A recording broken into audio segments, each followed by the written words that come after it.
Chapter 4. What do you notice on this first page? I'm sure by now you know the first thing I notice is pictures. I want you to pause me for a minute and look at that picture and make some predictions. Pay attention to the small details and think about what you've read so far. Go ahead, press pause. Welcome back. Chapter 4. Just kidding. Let's see if your predictions or thoughts come true. Bluma squeezed under Lisanne's pillow and felt around. She dragged out a small matchbox decorated with glitter and sparkly beads. What a pretty tooth box, she said, turning it over to examine the artwork. She slid it open and removed the tooth, replacing it with a silver coin. That was quick. I make it home on time for once. Faline will be pleased.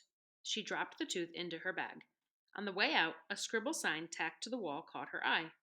Tooth Fairy, this way to Blaine's tooth. An arrow pointed to the other bed. Blaine? How can that be? Bluma scratched her head and unrolled her scroll. There is no Blaine on my list. She fluttered across the room and hovered over Lisanne's little brother. The child looked like an angel, breathing softly under the thick quilt. Bluma shrugged. She held her nose, sprinkled a bit of glittery dust, and squeezed under Blaine's pillow. A moment later, she dragged out a small box covered with cartoon stickers and bits of colored yarn. Inside the box, Bluma found a soft, lumpy tooth. Something wasn't right. She rolled it around in her hands. She sniffed it. The tooth was made of clay. Trying to be like your big sister, are you? She smiled at the boy and slipped the clay tooth into her bag. I wouldn't want to disappoint you then. She reached into her bag for a coin, but quickly withdrew her hand.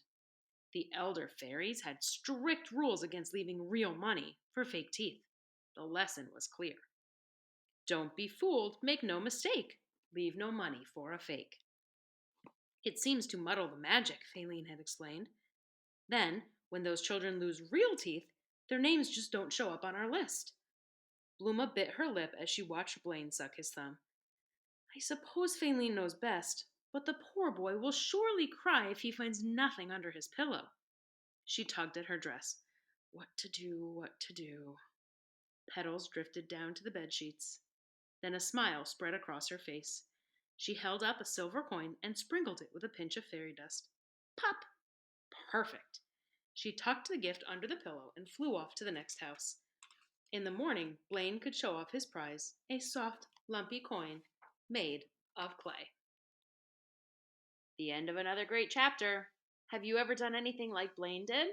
Have you tried to sneak and get away with something just so you didn't feel left out? Try to make some connections to this chapter, or, of course, you can make predictions or wonder about different things in the story.